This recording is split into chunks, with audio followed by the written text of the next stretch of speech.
Bismillahirrahmanirrahim. Assalamualaikum warahmatullahi wabarakatuh. Kami dari kelompok 10 akan membahas tentang fikih iqtisadiyah sebagai materi dakwah. Yang pertama, kita ketahui pengertian iqtisadiyah adalah menurut bahasa adalah merupakan tasrif dari kata qasada yang terdapat pada Al-Quran hadis. Iqtisadiyah secara literal berarti seimbang dan tengah. Dalam kata al-qasdu juga makna al-tawassut, pengaruh tengah, moderat, dan iktidal atau sikap adil. Yang kedua, menurut istilah, untuk melakukan sesuatu atau mengatur sesuatu dengan ketentuan adil dan seimbang. Penggunaan kata iktisad juga berarti lurus, mencari keuntungan tanpa menindas orang lain, mengutamakan keadilan dan keseimbangan dalam masyarakat yang tingkat ekonominya berbeda-beda.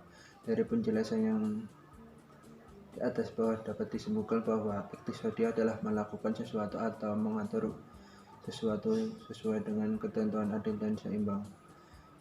Yang kedua adalah dasar pijaan dari Al-Quran surat Al-Baqarah, bisa dibaca sendiri. Yang kedua, Al-Baqarah ayat 282 bisa dibaca sendiri. Terus hadis Su'ila al-Nabi sallallahu alaihi wasallam aika sab'a utlab faqala amana rajuli biyadi wa qulubi, rawahu Muslim. Yang ketiga adalah ijma. Selain dalil Al-Quran dan hadis, ada lagi yang digunakan atau yaitu ijtihad, baik ijtihad fardhi atau perorangan maupun ijtihad atau bersama atau qiyas analogi. Dan masalah seperti dimaklumi, prinsip ibadah adalah tertutup dan prinsip muamalah adalah terbuka. Dengan arti ibadah selain yang diperintahkan tidak diperbolehkan, dengan muamalah selain yang dilarang diperbolehkan. Hukum asal ibadah, segala sesuatu dilarang dikerjakan kecuali ada pertunjukan dari Al-Quran dan Sunnah. Yang terakhir, qiyas. Memahami buang abang dari aspek legal, formal, dan secara induktif berdasarkan bahwa larangan terhadap larangan riba yang diambil dari teks atau nas dan tidak diperlukan dikaitkan dengan aspek normal moral dalam pengharam. Paradigma ini berpegang pada prinsip bahwa setiap utang piutang yang disyaratkan ada tambahan atau manfaat dari modal adalah riba, walaupun tidak berlipat ganda. Oleh karena itu, betapa kecilnya suku bunga bank tetap haram dikerjakan kecuali ada pertunjukan dari Al-Quran dan Sunnah. Yang terakhir, qiyas. Memahami buang abang dari aspek legal, formal, dan secara induktif berdasarkan bahwa larangan terhadap larangan riba yang diambil dari teks atau nas dan tidak diperlukan dikaitkan dengan aspek normal moral dalam pengharam. Paradigma ini berpegang pada prinsip bahwa setiap utang piutang yang disyaratkan ada tambahan atau manfaat dari modal adalah riba, walaupun tidak berlipat ganda. Oleh karena itu, betapa kecilnya suku bunga bank tetap haram. C. Syarat dan rukun fikih iqtisadiyah periode salaf. Yang pertama yaitu pertanian. Nah, ini contohnya dalam hal pertanian, ekonomi pertanian, yaitu muzaroah. Maksudnya adalah pengolahan pertanian antara pemilik tanah dengan penggarap tanah dengan perjanjian bagi hasil yang jumlahnya didetailkan saat kesepakatan di awal. Tapi biasanya itu paruan antara pemilik sawah dan juga penggarap tanah. Sedangkan jumhur ulama membolehkan akad muzaroah dan menjelaskan rukun dan syaratnya sebagai berikut. Rukunnya yaitu A. Pemilik lahan, yang B petani penggarap, yang C objek yang digarap, yang D ijab kabul antara petani dan pemilik tanah. Sedangkan syaratnya muzaroah yaitu terkait orang yang melakukan akad, pemilik tanah dan pekerja, yaitu yang pertama harus baligh dan berakal sehingga tidak sah muzaroahnya anak yang masih kecil dan juga muzaroahnya orang gila. Yang B yaitu menyangkut benih yang ditanam harus jelas sehingga kebiasaan tanah itu bisa ditanami dan juga menghasilkan hasil panen. Yang C yaitu syarat menyangkut lahan pertanian. Menurut adat di kalangan para petani, lahan itu bisa diolah dan menghasilkan. Jadi ini nggak boleh menanam di atas batu, sebab menurut adatnya petani nggak akan bisa tumbuh kalau nanam di atas batu. Yang kedua, batas-batas lahan harus jelas. Yang ketiga, lahan itu diserahkan pada petani untuk diolah.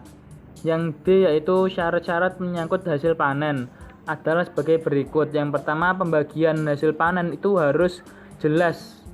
Yang kedua yaitu menyangkut hasil bersama yang melakukan akad tanpa ada pengecualian. Yang tiga yaitu pembagian hasil panen ditentukan berdasarkan kesepakatan di awal akad, entah itu bagi hasilnya setengah-setengah atau seperempat dan 3/4 dan lain-lain. Syarat menyangkut jangka waktu. Nah ini harus jelas apakah 3 bulan atau 6 bulan. Yang kedua yaitu gadai. Gadai dalam bahasa Arab disebut dengan rohen, yaitu artinya menahan sebagian harta pinjaman atas pinjaman yang ia terima. Intinya adalah bahwa rohen merupakan sebuah jaminan atas suatu hutang. Adapun rukun-rukunnya rohen yaitu atau gadai yaitu pertama akid, orang yang melakukan akad.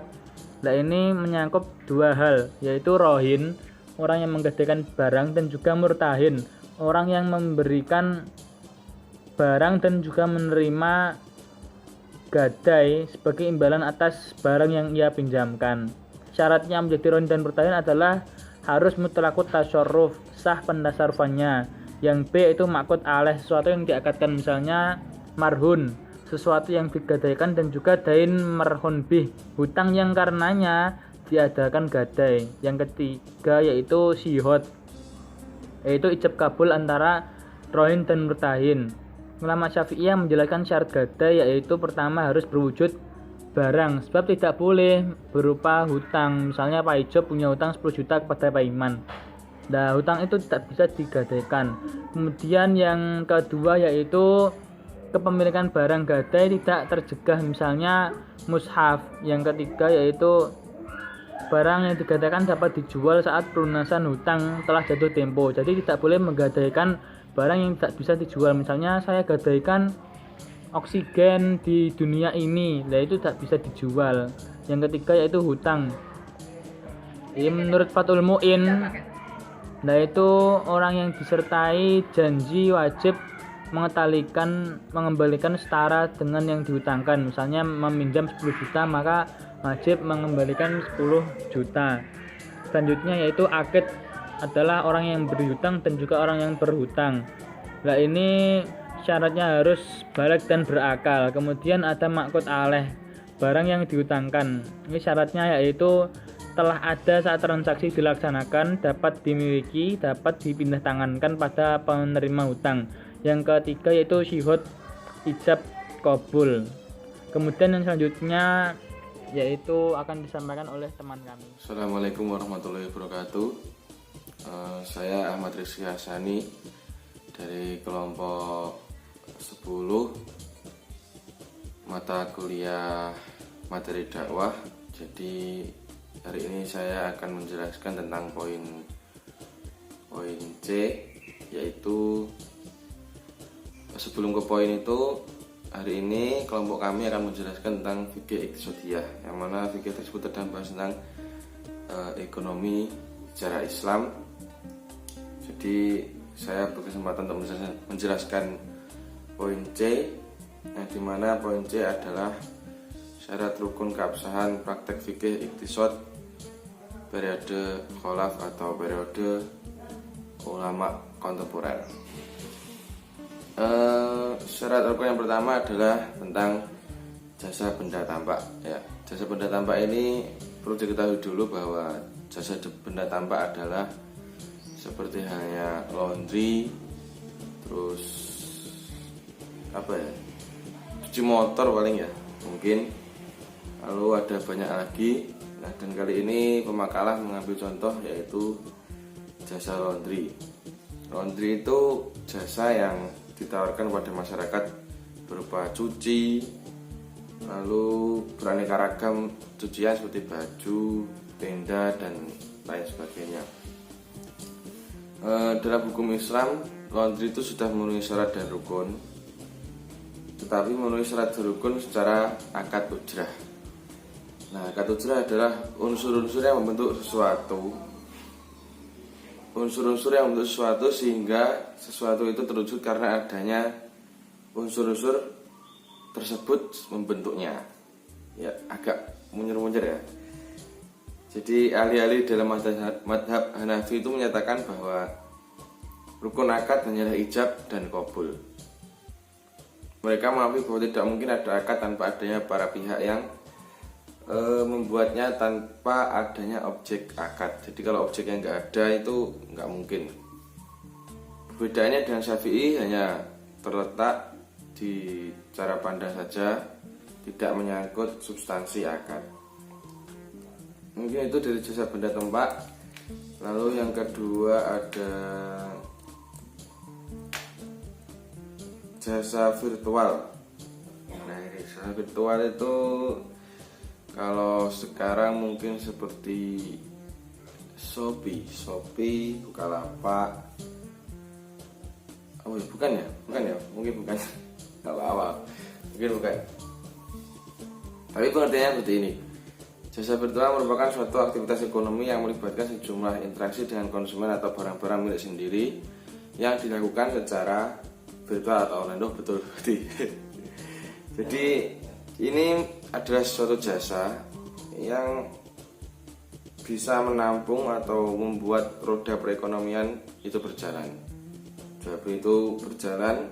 Ini yang melakukan tugas-tugasnya seperti mencatat barang, kemudian memasukkan barang ke dalam antrian pembelian, kemudian nanti ngirim ke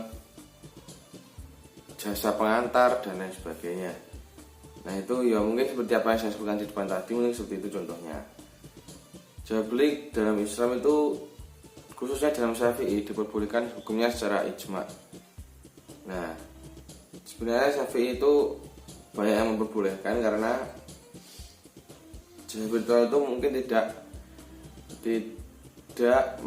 menyalahi hukum yang telah diberikan. Namun dalam mazhab Syafi'i tidak mensyaratkan perbuatan hati dalam syarat dan rukun jual beli. Prinsip ya, jadi diperbolehkan, tapi yang penting tidak menyalahi aturan yang telah dibuat. Nah, rukun jual beli dalam mazhab Syafi'i itu hanya mencakup 3 hal saja, yaitu pihak yang mengadakan akad, sigot atau ijab qabul, dan barang yang menjadi objek akad. Jadi harus ada barangnya. Namun beberapa ahli fikih itu membolehkan jual beli tanpa mengucapkan sigot. Nah, dalam hal barang yang tidaklah mahal dan berharga, menurut jumhur ulama dari sahabat dan tabi'in, jual beli yang tidak dapat disaksikan langsung, jual belinya tidak sah. Jadi menurut tabi'in itu tidak sah karena mengandung unsur penipuan yang membahayakan salah satu pihak. Itu. Nah, yang ketiga ada obligasi. Nah, dalam dunia ekonomi, obligasi itu adalah pinjaman uang untuk jangka waktu yang panjang dengan dikeluarkannya surat pengakuan hutang oleh debitor yang punya nama tertentu. Jadi ada surat, dikasih surat itu tentang peminjaman uang, jangkanya panjang, dan itu dikeluarkan kemudian mempunyai pengakuan hutang oleh debitor yang nominal tertentu tertera di situ. Nah, suratnya juga terdapat suku bunga tertentu. Itu obligasi. Di sini Ahmad bin Muhammad Khalil itu berpendapat bahwa para ulama kontemporer seperti Yusuf Qaradawi, Sholeh Al-Marzuki, Abdul Aziz Al-Khayyat, Syekh Saltut, Syekh Salman dan lain-lain menyatakan bahwa hukum obligasi ini adalah haram. Hal itu dikarenakan keuntungan dalam obligasi diperoleh dengan sistem bunga yang merupakan riba. Jadi obligasi itu kan ada surat dikeluarkan oleh debitor, ada nominal tertentu, jangkanya panjang, dan kemudian ada bunga yang tertera atau bunga yang harus diberikan kepada perusahaan, mungkin seperti itu. Karena adanya riba, jadi yang membuat haramnya obligasi ini adalah adanya suatu riba. Sebenarnya tidak ada masalah jika tidak ada ribanya, tapi kalau ada ribanya maka ini menjadi suatu hal yang harus dijauhi, seperti yang saya katakan di depan tadi. Riba itu hukumnya haram karena selain adanya tambahan dari pokok, penekanannya lebih pada faktor waktu dan kepastian, seperti itu. Lalu yang keempat ada saham. Ya, sering kita tahu mungkin di sinetron atau TV mungkin banyak ya. Yang saham itu apa sih? Saham. Nah, sebenarnya saham itu apa? Saham itu adalah dokumen berharga yang menunjukkan kepemilikan perusahaan. Dengan kata lain, ketika seseorang membeli saham, orang tersebut telah membeli beberapa persen dari kepemilikan perusahaan tersebut. Jadi saham itu surat kepemilikan suatu perusahaan yang dimiliki oleh direktur. Tapi kalau kita ingin membelinya, maka otomatis kita memiliki beberapa persen saham dari perusahaan tersebut atau kepemilikan dari beberapa persen dari perusahaan tersebut. Nah, para ulama kontemporer sepakat bahwa jual beli saham dibolehkan secara syariah dan hukum yang positif berlaku.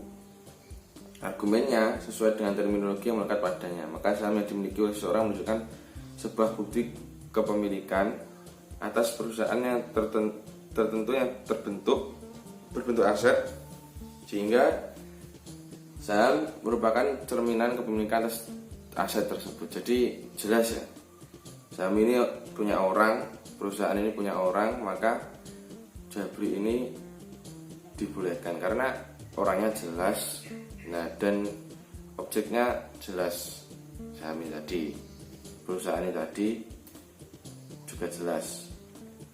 Logika tersebut dapat dijadikan bahwa saham dapat diperjualbelikan sebagaimana layaknya barang. Itu Syekh Dr. Umar bin Abdul Aziz Al-Matrak dalam Riyad Al-Asimah menjelaskan bahwa saham-saham yang terdapat dalam perseroan yang dibolehkan seperti perusahaan dagang atau manufaktur yang dibolehkan, bermusahamah atau saling bersaham dan bersyarikah, saling kongsi dalam perusahaan tersebut serta menjual belikan sahamnya. Jika perusahaan itu digelar serta tidak mengandung ketidakpastian atau kejelasan yang signifikan, hukumnya boleh. Nah, itu disebutkan karena saham adalah bagian dari modal untuk memberikan keuntungan pada pemiliknya tanpa diragukan lagi. Ini seperti itu dari saham. Kemudian ada sukuk. Nah, sukuk adalah instrumen yang diperdagangkan di pasar modal saat ini, baik di internasional maupun nasional. Instrumen keuangan ini kian tumbuh pesat seiring dengan pertumbuhan dan perkembangan instrumen keuangan konvensional lainnya.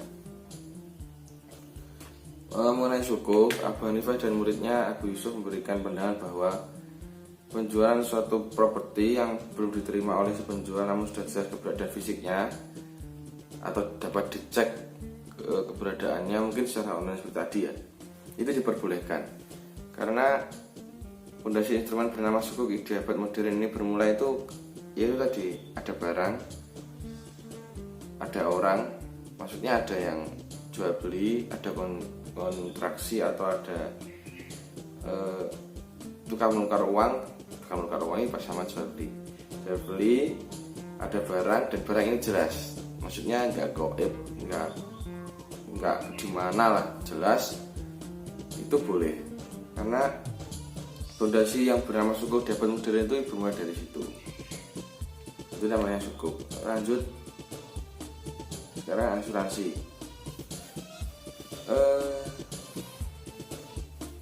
Asuransi itu kita sering mendengar mungkin asuransi jiwa, asuransi apalah, atau penjamin keselamatan kita seperti itu. Dan misal bagaimana Syekh Ahmad Mustafa Al-Zarqa mengatakan bahwa asuransi adalah boleh, karena hukum asal dari segala sesuatu itu halal atau boleh.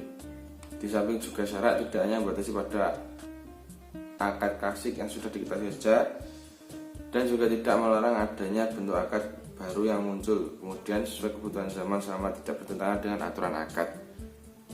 Jadi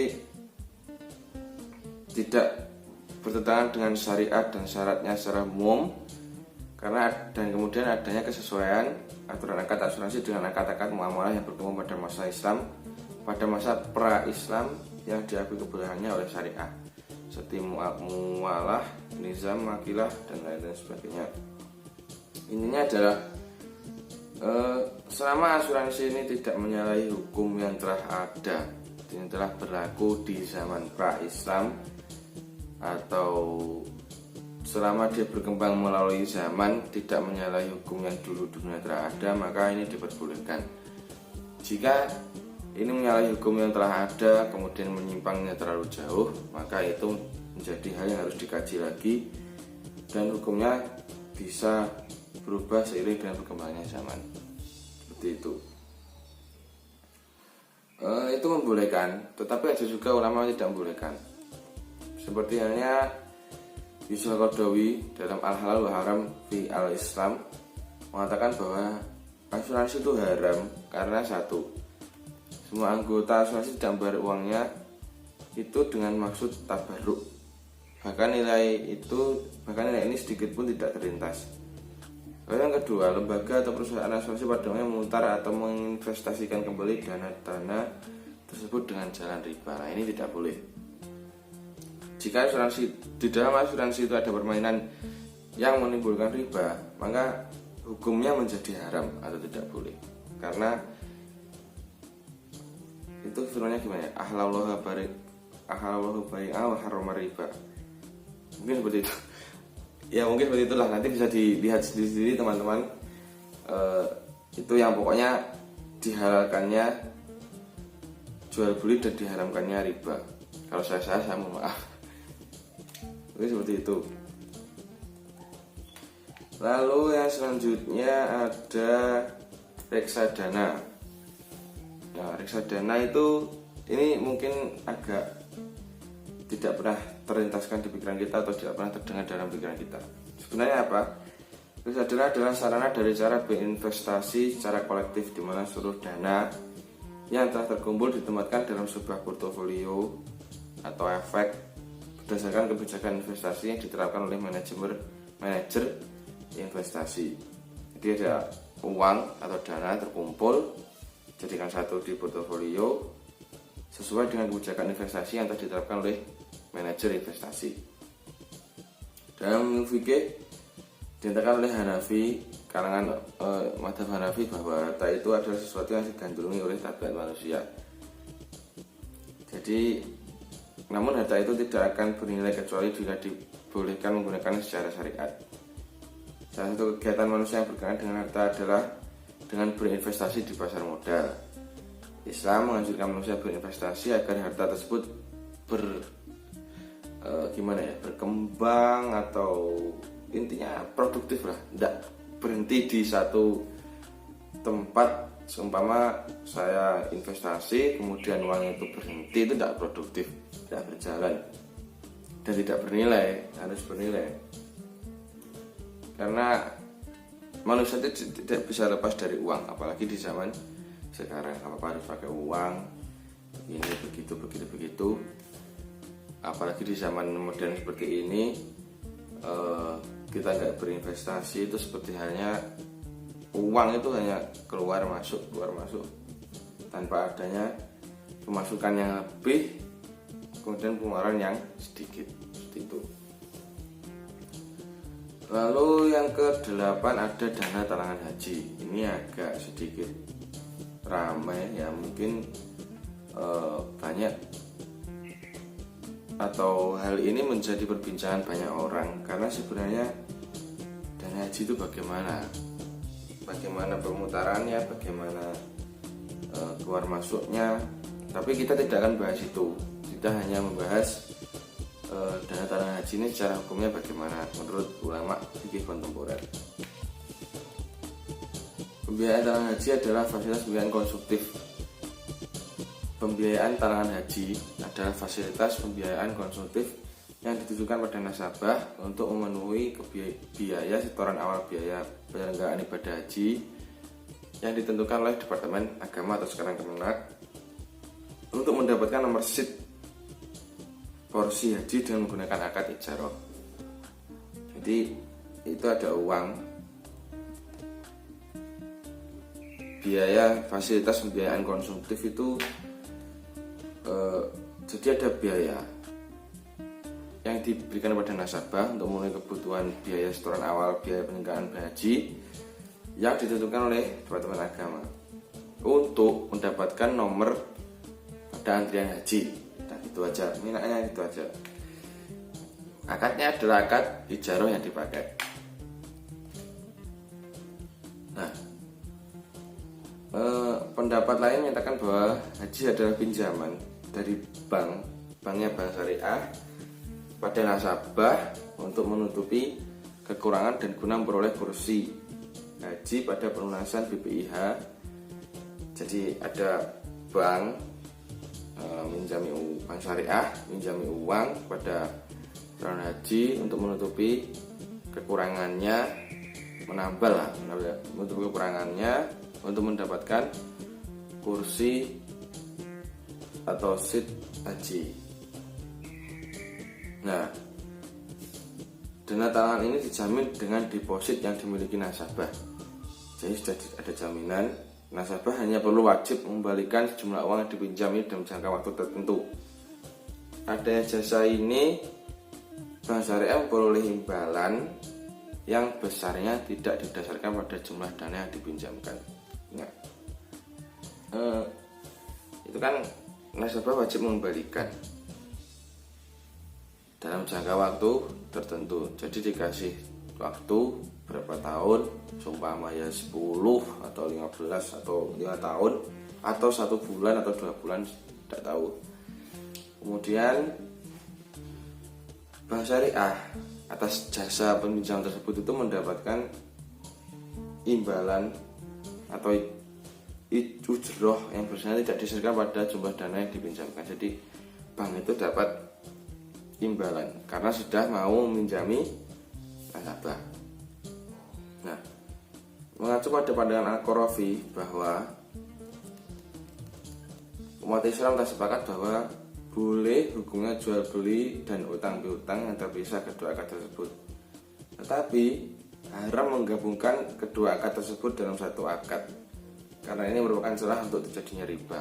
Kembali lagi pada riba. Jadi kalau pinjam-minjam kemudian jual beli, selama itu tidak ada riba di dalamnya, maka hukum dari jual beli tersebut atau utang piutang tersebut menjadi boleh. Tetapi jika ada celah pintu yang mendatangkan riba, maka ini menjadi haram atau menjadi tidak boleh. Seperti itu. Mungkin itu yang dapat saya sampaikan. Apabila ada kurang lebihnya saya mohon maaf. Terima kasih. Jangan lupa tetap semangat, tetap jaga jarak, jaga kesehatan, pakai masker. Dari saya, apabila ada kurang lebihnya, saya pribadi mohon maaf. Assalamualaikum warahmatullahi wabarakatuh.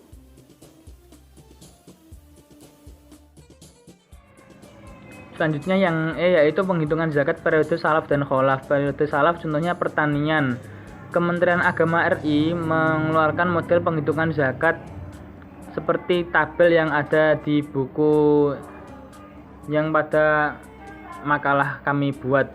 Itu bisa dilihat sendiri. Kemudian yang B yaitu peternakan. Nisab kambing adalah 40 ekor, kurang dari 40 berarti 39, maka tidak wajib zakat. Itu jika jumlahnya kurang dari 40. Kemudian kalau lebih dari 40, maka setiap 100 ekor kambing zakatnya yaitu 1 ekor kambing. Maka setiap 100 ekor kambing nanti kelipatannya ada penjelasan selanjutnya. Pertama itu nisab unta bisa dibaca sendiri, kemudian juga nisab sapi dan kerbau. Yang ketiga yaitu penjelasannya adalah tambang. Nah, kalau dalam hal tambang itu bisa tambang berupa perak, emas, tambang batubara dan lain-lain. Yang kami beri contoh di sini yaitu tambang dari batu bara. Ini CVTBE mengeluarkan zakat 1/5 atau 20% dari hasil produksi yang dihasilkan. Kemudian dikurangi biaya-biaya perkembangan seperti biaya penggalian, pengangkutan, administrasi dan juga pajak. Sehingga nanti untuk lebih jelasnya ada di makalah kami. Sudah kami buatkan tabel dari contoh yang ada. Yang kedua yaitu periode kholaf kontemporer atau modern. Contohnya yaitu jasa benda tampak. Contohnya dalam dunia sewa menyewa rumah kos. Nah itu bisa termasuk dalam akad yang kontemporer atau kholaf. Nah ini misalnya ada orang yang punya 4 rumah. Nah ada yang menyewakan rumahnya pada orang lain seharga 100 juta dalam waktu 4 tahun. Syaratnya pembayaran sampai batas waktu tertentu. Nah itu jika telah mencapai 1 tahun maka dia wajib mengeluarkan zakat 25 dinar. Misalnya kalau tadi 100 dinar maka zakatnya 25 dinar pada tahun pertama dan 50 dinar pada tahun kedua.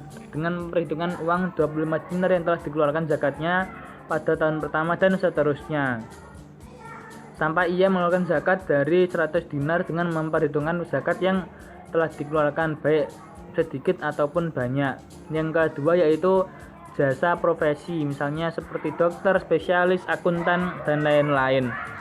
Yang seperti ini zakatnya dikiaskan atau disamakan dengan zakat hasil pertanian yang memakai modal yakni 5% dan dikeluarkan ketika menerima bayaran tersebut atau ketika gajian.